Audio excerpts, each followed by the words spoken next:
On the field, in the broadcast booth, Ron Johnson is Minnesota sports. One-of-a-kind opinions, big-name guests, the teams you care about every day. It's the Ron Johnson Show, part of Locked On Sports Minnesota, and it starts now. Welcome to the Ron Johnson Show. I'm your host, Ron Johnson. Everybody listening on your podcast, thank you for being a part of the Locked On Sports Minnesota network. For those watching on YouTube, hey, how do I look today? But as I bring in my producer, Sam Ekstrom, we're going to talk about the Vikings. Breaking news. The Vikings signed wide receiver Albert Wilson. Played for the Kansas City Chiefs, played for the Miami Dolphins of most recent. And he's a guy that's, he's about 2,400 yards. He's amassed 12 touchdowns. He's a guy that played and helped out the Dolphins, helped out the Chiefs here and there.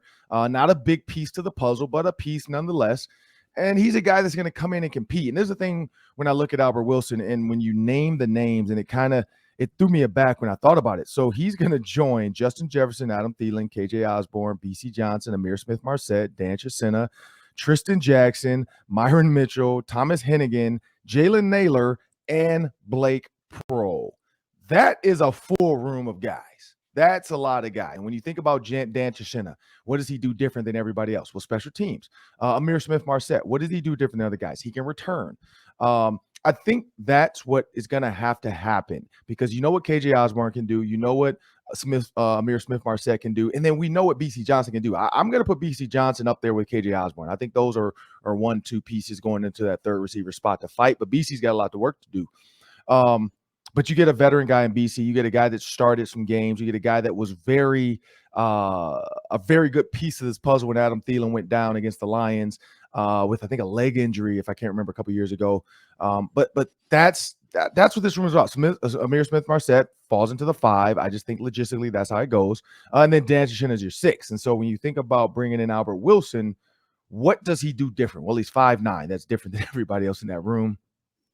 He's a jitterbug guy that can run the ball. You can run some jet sweeps. If you think about some of the things the Rams do, the reverses they do, maybe that's why they bring him in, because they don't have a guy other than Smith-Marset that's kind of a jitterbuggy guy in the back. And then you throw in Kene Nwangwu. That's where I go with that. I think he's going to be kind of like a KJ, or not a KJ Osborne, but Tajay Sharp. Sorry. And I interviewed the guy. I'm like, come on, man. But Tajay Sharp, I feel like it's that kind of piece, a guy that can make the roster, a guy that can, be a 4th, 5th receiver, but a guy that's not going to compete with Adam Thielen and Justin Jefferson. Like this is a piece of the puzzle that when they looked at their offense and all the things that Kevin O'Connell wants to do, and you look at the creativity within his offense, Adam Thielen said it. And I'm so upset that Adam Thielen's interview with us, like, we're going to get him back on, but he had some issues here and there. So we only got some of the questions in. But one of the questions I asked him was, where do you see yourself fitting? Well, he went on the Pat McAfee show and he kind of broke that down. He said, man, this is the most I feel like I've had to learn in an offense in my career. And when he says that, and I talked to BC, and we're going to get BC on, it's the creativity within the packages. It's the creativity within the routes. There's more choice routes. And so for those who understand NFL, a choice route is nothing new and special. It's just you're giving your quarterback and your receivers a little bit more autonomy to create. So if it's man-to-man, you have a guy over the top, you can just hook it up right in front of him. You also can run an out route if his leverage, if you feel like, is inside. If his leverage is outside, you can run across his face, whether it's a deep over, whether it's a slant. And then, of course, if he's impressed, depending on what the outside receiver has, a 4th option in your choice might be a go. When Adam Thielen said that, I'm like, man, that's crazy. And so the fact that now they're creating, Kirk Cousins can check in and out of plays. He can change up some stuff. I think that when you add a piece like this, it's just another 5'9", jitterbug. You're just adding a piece and maybe say, look, we don't have this. We don't have a guy because I think everybody thought it was going to be BB. He could have been that guy to run jet sweeps and everything. Kene Nwangwu is fast. He's a running back. He can run with the ball. But you can't trick people when you put your running back in the slot unless he runs a lot of routes. Other than that, you're like, oh, here comes a jet sweep. You put a receiver out there who can actually run routes, your ears are in alert. You got to have high alert, but you don't know what's going to happen. So that's where I take this signing. I think it's a piece that can come into camp and compete. D.D. Westbrook was in Minnesota working out for the Vikings. They decided, maybe not yet. this guy worked out as well, and they went on with him first. But again, this is not over. You got guys that are injured. You got guys that are going down all the time. You got minicamp coming up, which is going to be kicked up a notch. So there might be some hamstrings, some soft tissues. And so they just wanted to see where D.D. Westbrook was after a year off the injury. And now they at least know, and then that's the next step. Yeah, the Vikings have always had two unbelievable receivers at the top, Thielen and Diggs, Thielen and Jefferson. For years, they toiled to try to find a third, right? BB was always injury prone. BC had injury issues, obviously. Michael Floyd didn't work out very well. Tajay Sharp didn't work out very well. Laquan Treadwell didn't work out very well. So they've been struggling just to find a third. Last year, they got it. KJ Osborne became a really good third wide receiver. So now it's about building up the depth. And when you're going to be passing the ball a lot, you might be in some 4 wide receiver sets. Why not build up even more depth? Why stop there? I think Albert Wilson could be a better version of Chad Beebe because the thing he's known for is his speed and his ability to separate quickly. So if it's 3rd and 3 and you're a little nervous to run the ball, you want to make sure you're throwing it, past the sticks. Albert Wilson might be the kind of guy in short spaces who can get open quickly, 4.4 speed. He's obviously been under some really good offensive minds in Kansas City. I like the pickup. And I think that you can never have too many wide receiving weapons. And, beyond Osborne, it's not that deep of a room. You've got a lot of names, but it's not that experienced of a room. And Wilson brings you 7 years of NFL experience, still 29. I don't think he's lost too much of a step yet. I like the pickup, and I don't think he's supposed to be a massive producer. I think he's just, pick your spots with him, a little third down here, run a couple special routes with him, because a lot of attention is going to be put on Thielen, Jefferson, and Osborne, which hopefully opens things up for Wilson. Yeah, and when you look at, and I'm going to the Rams because that's where we're going to go most of the year until we get going.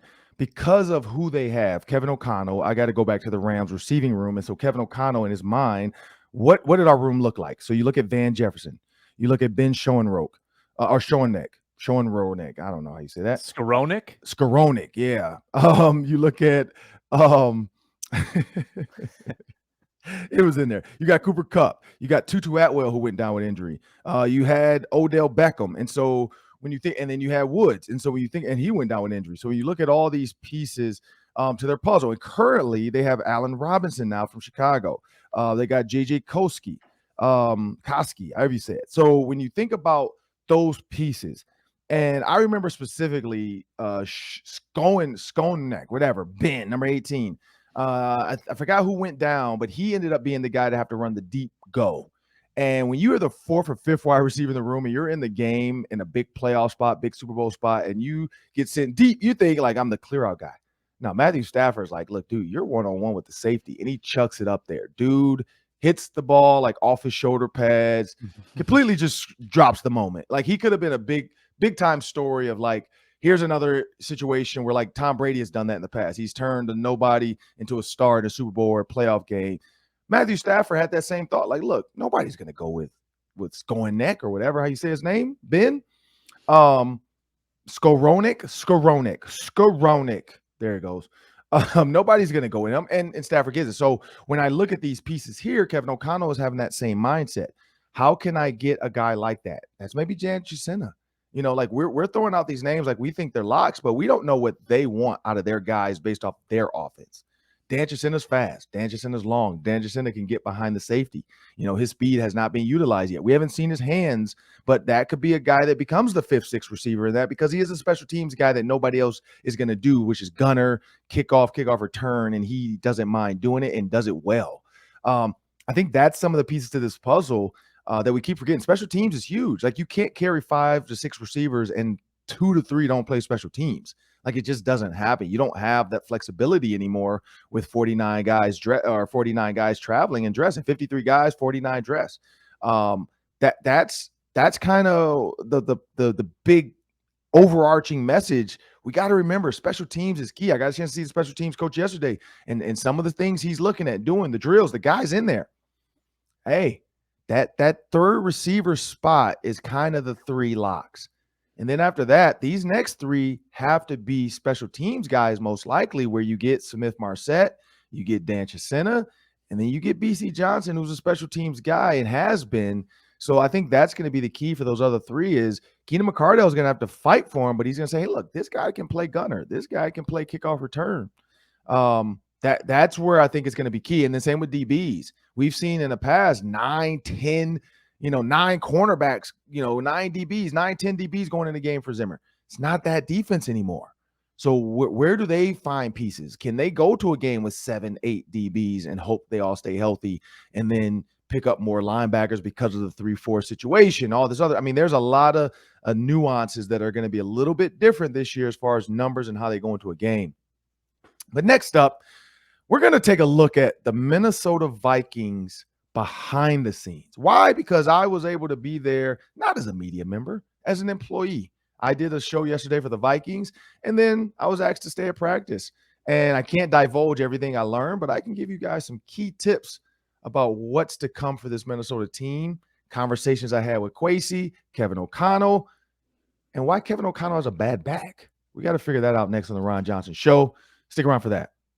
If you enjoy the Ron Johnson Show, you'll enjoy our other daily show on Locked On Sports Minnesota. It's Superior Sports Talk with KARE 11 Sports Director Reggie Wilson and his co-host Luke Inman. Whether it's Twins, Vikings, Wolves, or Wild, Reggie and Luke have it covered with all the breaking news and big opinions. Catch the show 5 days a week by subscribing to Locked On Sports Minnesota's YouTube channel or wherever you get your podcasts. Well, now it's time to go behind the scenes at the Minnesota Vikings. And normally we have a guest, but you know what? After having a 30-minute conversation with Kwesi, as I bring my producer Sam Ekstrom in, having a 5-minute-ish conversation with Kevin O'Connell, just shooting the breeze, talking about players we both play with, guys we both know. Got a chance to talk to Coach Rump, the D-line coach, who was with my roommate, Anthony Weaver. We were drafted together in 2002. He was with him with the Texans. It was just funny, some of the stories. Like it, as I, and we talked about, he asked me, and I love this about Coach Rump, the D-line coach, to start there. His first thing was, man, how do you like what you're doing? Which is, I kind of told him, I do some shows for the Vikings. I work for Fox. I do a podcast. I do the Vikings fan line on after the post game for the Vikings. And he just kind of asked, like, how do you like doing that? Well, one, I like the freedom and flexibility, and I talked to him about. But the thing we hit on the most was former players.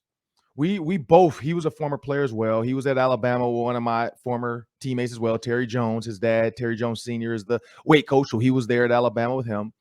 And we both just talked about players being disconnected. You look at players getting in trouble off the field once they're done playing. Guys, overdosing on alcohol, killing themselves, CTE, all the little things like that. And then you look at the guys, and not to say this is the only reason, but you look at guys like Jerome Bettis, Ryan Clark, Keyshawn Johnson.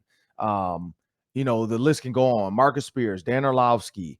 Not to say that's the only way to stay around, but, you got to look at like Steve Smith, Michael Irvin, Warren Sapp, Ray Lewis, Ed Reed, Reggie Wayne. Reggie Wayne does not have to coach in the NFL, but he did. He went back. Why? Because you missed those conversations. And I can't wait to get Reggie on the show because Reggie made fun of me one time. Not made fun of me, but him and I forgot, Joseph Adai, I think, like made a joke in the lunchroom one day when they saw me coming in with the coaches. Like, oh man, like they were talking loud enough for us to all hear. We know what you're doing. Oh man, I don't know if I'd be the coach, man, when I'm done playing, man.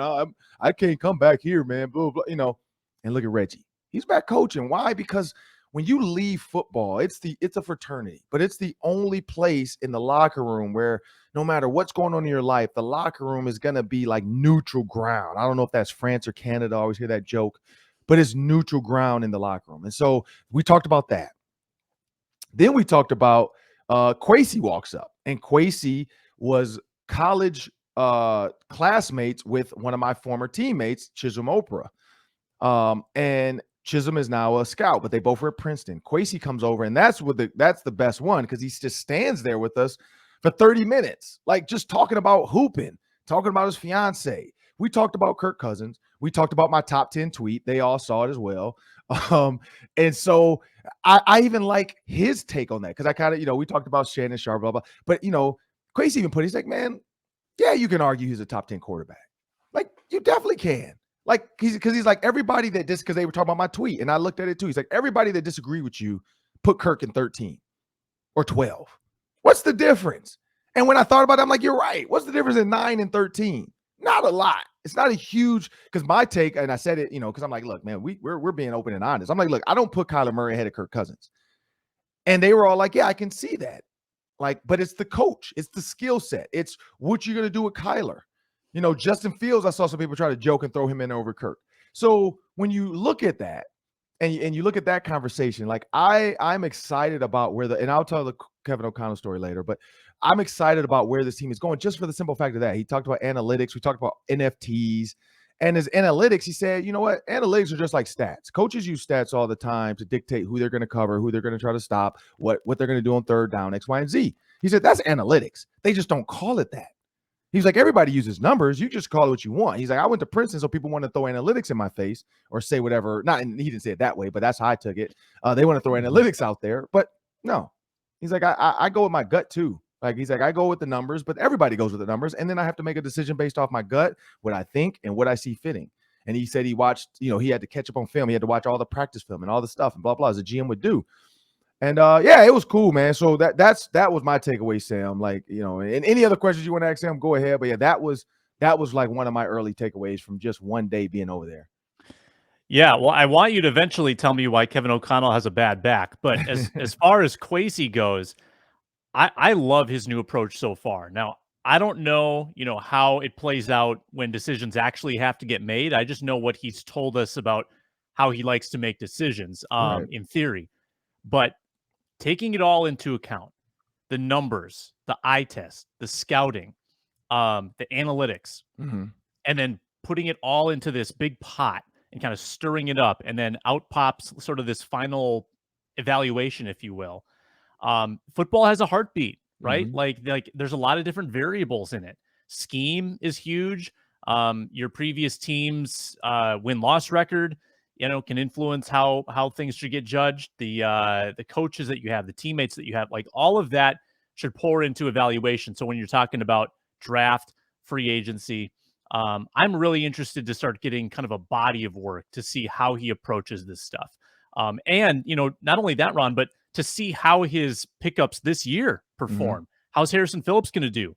How is Jordan Hicks going to do? Like, is he going to nail this first year of free agents? Remember, the Spielman-Zimmer era started out in 2014, and I know Spielman had been here before, but when Zimmer got into the picture, they decided to go get Captain Munnerlyn, Linval Joseph, Terrence Newman, and every move just seemed to work out early on there. Their draft picks were good. Their free agents were good. And somewhere along the line, they kind of got off kilter. But can Kwesi come in here and make an immediate splash with some of these new acquisitions? Yeah. And I told him, I'm like, look, man, it feels different out here. Like the vibe, the way they warm up, the dynamic stretches of each position kind of doing their own thing. Like it was really cool to see like the detail put into this. And he said, man, the toughest thing for me right now is just being a general manager, which is a manager of people. He was like, the people management side of this is a lot more than you would think sometimes. But he said he loves it. The other thing too, I took away, and Spice Adams said this: if Kirk Cousins didn't make the amount of money he made, which he's definitely not, number 2, number 3, number 4 anymore. But if he didn't make that money out the gate that he got, and if he didn't make, these second, third contracts, people wouldn't argue where Kirk Cousins should be. It's because of the money too that people just took this totally different turn on Kirk Cousins. Like, oh, is he really worth the money? And then you just automatically put him into a box of, well, if he doesn't do this, he's not good. He's not worth the money. And I think that's the negative mindset that people have with him. But get to the Kevin O'Connell. So Kevin O'Connell comes out, 6'5", big, tall guy. And, I introduced myself to him because, again, this is the first time I'm meeting all these coaches and staff and everybody. And, we talk about players. We, Darius Butler on the show. We talked about Darius. He said he loves D Butt, blah, blah. We talked about Bart Scott, of course, guy I grew up with since I was 8. Me and Bart played Little League football together, which is even cool that me and Bart wore purple when we were 8.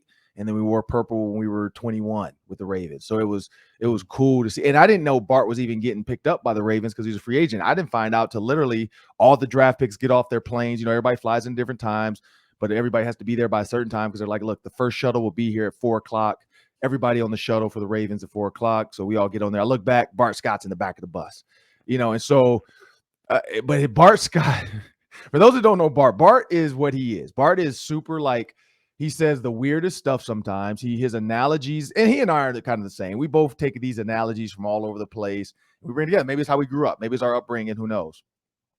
But Bart's analogies are worse than mine. Bart's stories are a little bit more outlandish. Like Bart saying that players took Viagra to stay warm because of the blood flow. I'm like, Bart, I don't think anybody's taking Cialis or Viagra, but besides you for a football game, but whatever.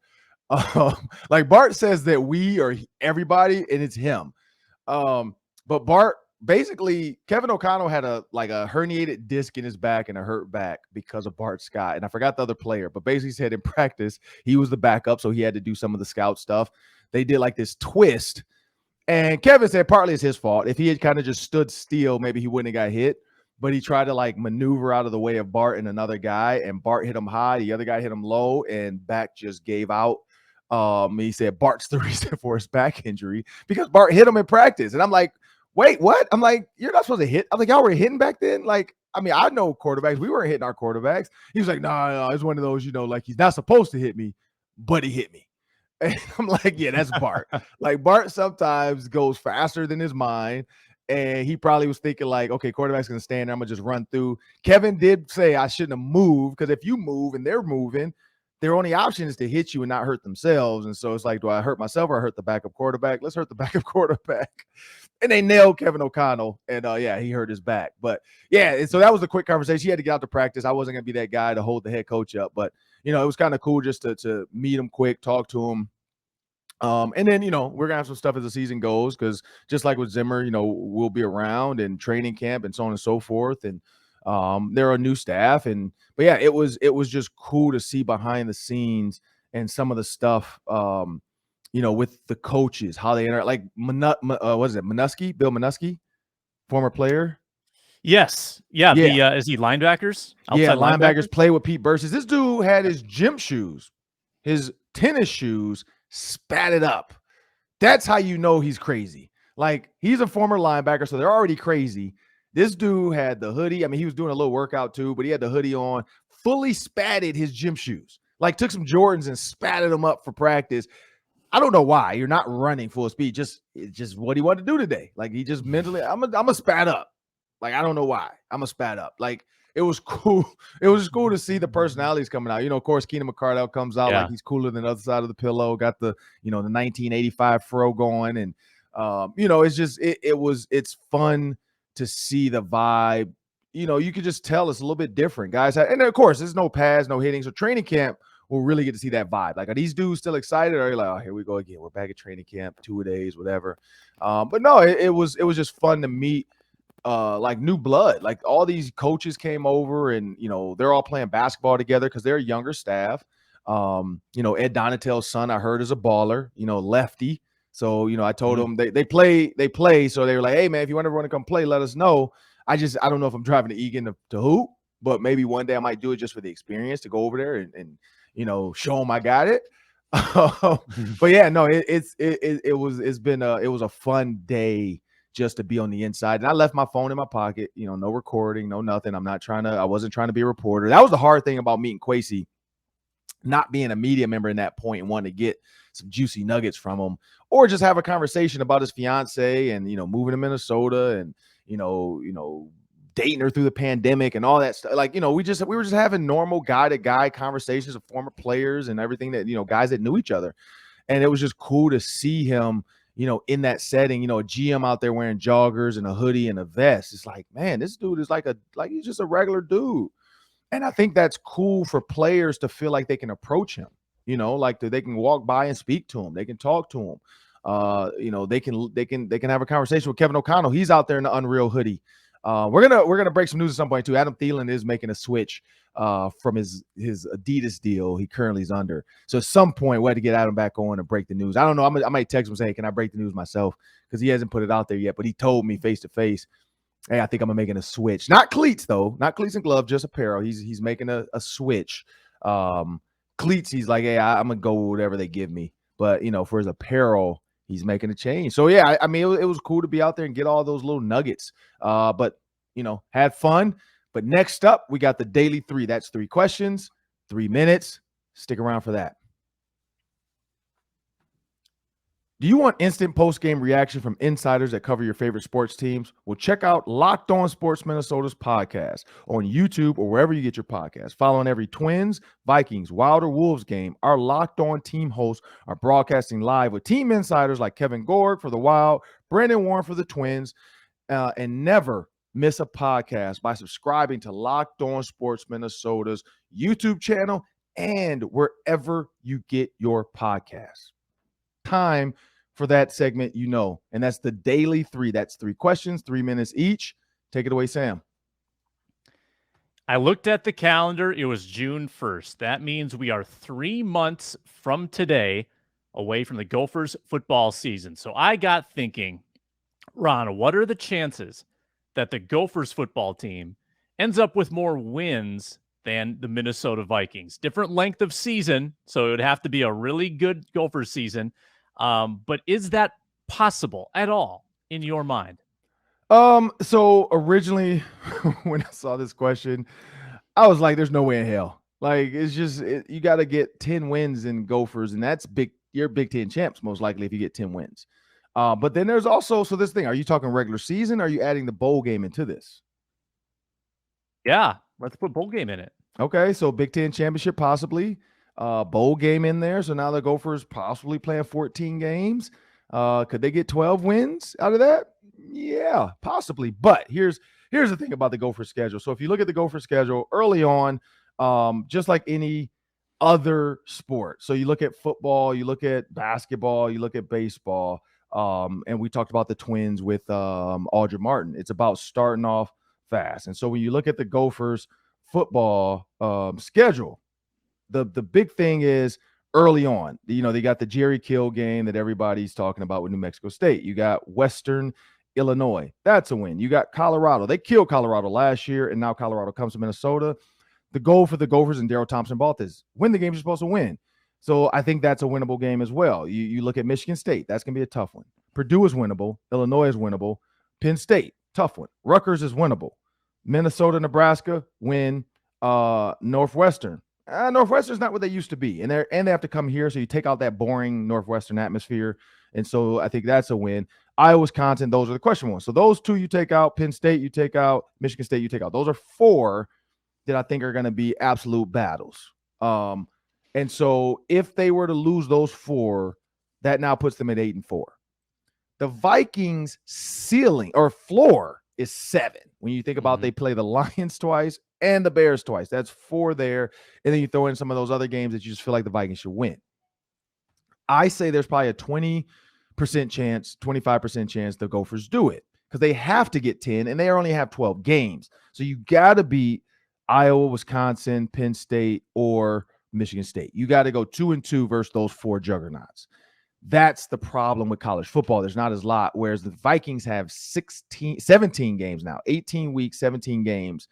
That's more opportunities to win. So that's why I'm giving them a 20 to 25% chance of doing it. I did change my mind. I had them as a 12-win team to start. Then, the New Orleans Saints got better with Tyrann Mathieu, Jarvis Landry. And then you look at the both Browns going to the Eagles and the Cardinals. So those 2 teams got better. I had those as wins. So those changed in my mind. So I think I changed the Vikings to about a 10-win team, 10-7.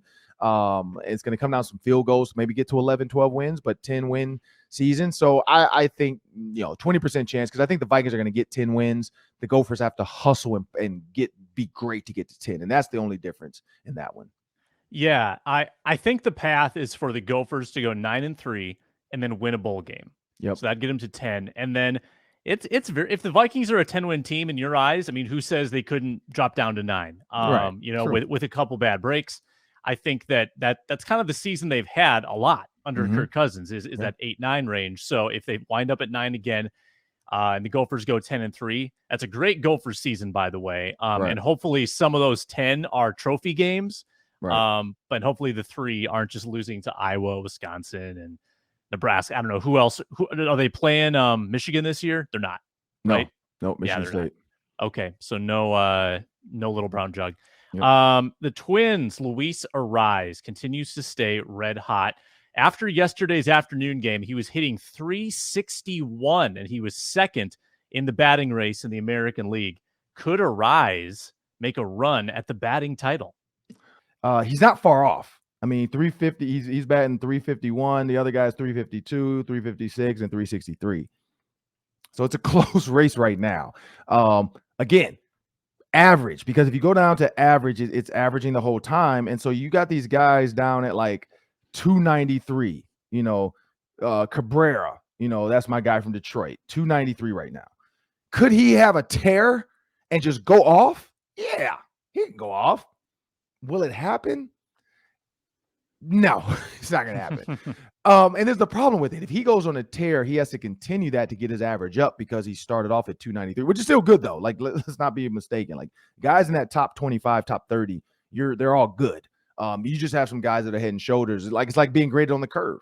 You might have an A-, but somebody else has 100% because they're a nerd and they're super smart. And now you're screwed. And now you drop down. So that's what this is about. It's about the guys that start off fast, staying hot, not having bad nights. Cabrera and the Twins Arraez, they're playing. So they get to see each other back to back. So that's going to be some good hitting there. I mean, we know the Tigers already got them. But the Twins can get hot and stay hot. So yeah, I think he could do it. The thing is, like, he's in striking distance. He just has to stay hot and not let somebody else get out there and him have a slump. Yeah, I think he's so consistent. I think he could definitely be in the mix, but he could very well win the on-base percentage title. Right now, he's number one at 442, and he's pretty far ahead of Manny Machado in second. Arraez is unbelievable. He's just so disciplined at the plate. I love watching him. Ron, do you like high-scoring hockey? Game 1 of the Western Conference Finals last night, Avalanche 8, Edmonton 6. What? And it's not even the highest scoring game in these NHL playoffs. There was a 9-6 game between Edmonton and Calgary in the previous series. Goals galore. Connor McDavid's been at the center of it. The Avalanche are obviously pretty potent offensively. Ron, will an 8-6 hockey game get you into the Western Conference Finals? Yeah, of course. Like, when you see that, like I said, I think I told you this. I was trying to stay up and watch that and watch, this. And the pregame was just too long. I was already tired from my daughter's softball games. It got cold last night. So, when you come in from the cold, you just naturally want to go to sleep. So eventually, I don't even remember. I fell asleep with my clothes on the bed. Like, I took a shower, but all my clothes I had not put away yet. Like, it was like I looked like a college kid that passed out. Like, I was just tired. And me and my wife, we both were tired. And so, you look at Connor McDavid, he had, he was responsible for 3 points. He ended up having 2 assists as well. But the Avalanche, I think that's the key. They got 8 goals from 7 people. They're doing what people wanted the Wild to do was they needed Kirill Kaprizov needed somebody. We were looking like, where's Fiala? You got to have somebody else to help them out. And this is what the Avalanche, they got a bunch of guys, not just one. You got Connor McDavid that had 1 goal with the Oilers. You had Evander Kane that had 1. Same with them. They had 1, 2, 3, 4, 5, 6 guys as well. Like, it's not one guy on these teams. And maybe that's the answer to championship hockey. You got to have multiple goal scorers on your team. Like, one guy is great. Like, Yzerman, Steve Yzerman, Crosby, great. But Connor McDavid has the luxury of having other guys helping him out. Same with Cole McCurr, has other guys helping him out. Makar, that's the key. Like, you got to have other guys to help you out to be sustainable, because if you score 4 goals, they're going to attack you next game. They can't attack one guy on the Avalanche now because they're like, crap, all 7 guys can score.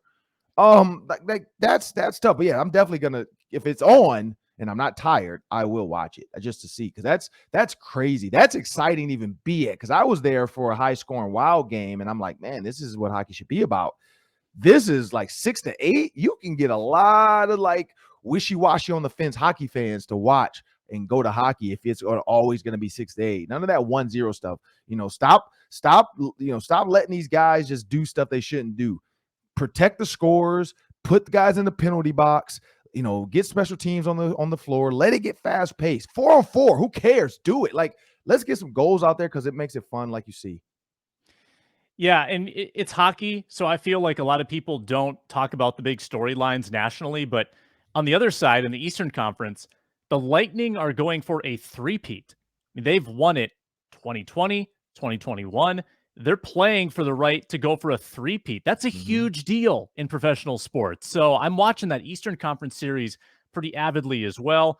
All of New York is captivated by the Rangers right now. Rangers Lightning is going to be awesome. I hope Edmonton can stay in this series and that the Avalanche just don't, steamroll them, because I want to see more McDavid. I want to see more of this blossoming rivalry. So I hope it goes 6 or 7 games.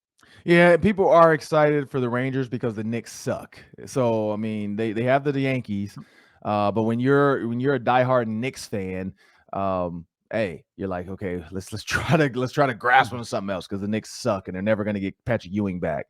But that'll do it for the Ron Johnson Show. I want to thank everybody for downloading, listening, subscribing. We are extremely thankful at Locked On Sports Minnesota for all of your continued support of our show, the Ron Johnson Show, myself, Sam Ekstrom. That'll do it for us. But please make sure you subscribe to the podcast wherever you get iTunes, Spotify. I mean, whatever, iHeart, whatever app you're using, just please subscribe to the Ron Johnson Show and Locked On Sports Minnesota, and continue to watch us on YouTube as well. That'll do it for us today. Thank you.